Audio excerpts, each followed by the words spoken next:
One thing that's become really clear to me in recent years is that we are undeniably in a new political era.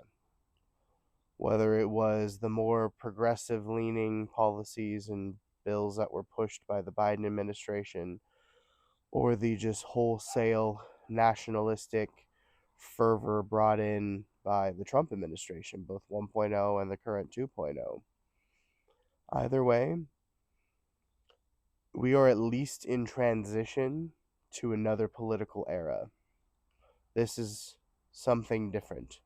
This is not the neoliberal policies of Reagan or Clinton or even Obama. We're truly in a new place in American society, and a lot of it seems to come down to economics.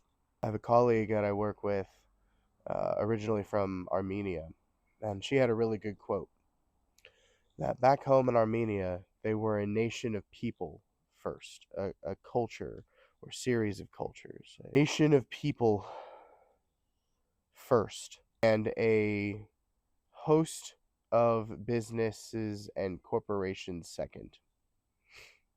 And she said, upon moving to the United States, she realized that as much bounty as we have as a nation, that one of our great problems is and will be that we are an incubator and shelter for corporations first, and then a nation of workers and producers and consumers second. And unfortunately, I think that sums up the modern United States very well. It's disappointing, but it is our reality. And I think that sentiment of being an incubator and shelter for corporations first and then for the people second is very appropriate, very accurate, and I think exactly why we're seeing a major transition away from and revolt effectively, politically anyway, against the establishment class and the political class in the United States. That's frankly well deserved. As far as I'm concerned, you've had two major political parties both completely abandon the middle and working classes. They've just done it differently. The Republicans were like, yeah, no, we're just basically going to take a bunch of money from billionaires and we're going to wear it on our sleeve. We're pro business and we're pro, small government and military interventionism. And though that's changed a bit over time, especially under Trump, and the Democratic Party was a little bit more polite about it. Like, oh, well, we're also going to take money from billionaires, but we still love you. We still want your vote. We still care about you guys. And tell you what, let's invest in social issues. So tell you what, you want gay marriage, you want legalized marijuana, we'll help make that happen. Well, we will. We'll do that. We'll support all that. You want LGBT rights, you want a movement on that, let's do it. Let's push all that.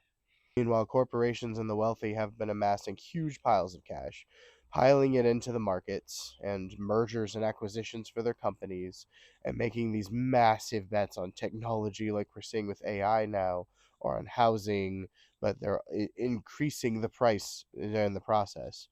Which reminds me of a quote that I actually got from a family member, which was in regards to rent, the renter's market is effectively set by what the market will bear. In effect, stating that rent will be charged based on what people can afford to pay.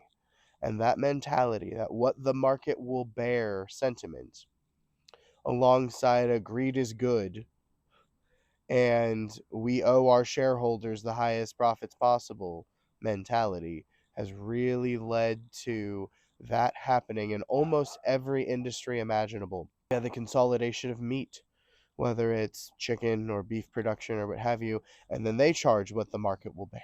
You've had that in housing, wherein whether it's corporate landlords or even mom and pops, they charge what the market will bear. Technology companies, especially ones like Apple, they charge what the market will bear. Healthcare costs and health insurance, they charge what the market will bear. Higher education, charge what the market will bear and what they can get away with saddling people with student loan debts. And you combine all of this. While industries like textiles were outsourced and offshored a long time ago, right? Most of those profits don't get reflected in savings for the consumer. There's some, but most of those profits are actually just kept as corporate profits. And you see that as well, even in industries where prices have been kept lower or have decreased in comparison to several decades ago, which are relatively few and far between. You'll notice that these industries are either exploiting other nations' very low labor to keep costs down, and or they're slowly raising prices a few percentage points at a time every single year, and often just a little bit ahead of inflation year over year for decades. The modern American system is built on raising prices a bit more against wages and against inflation over time to have a built-in profit margin increase to continue justifying their keeping of their jobs, to increase value for investors and payouts in the form of dividends and so on for their stock portfolio. So it winds up being this built in system of slightly increased profits against wages and against inflation year over year that justifies them keeping their jobs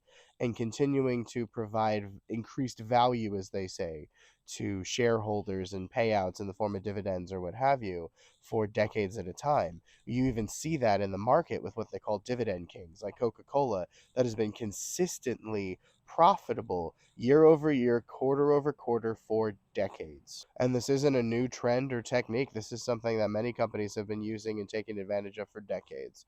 Just consistent gains at the expense of the rest of us.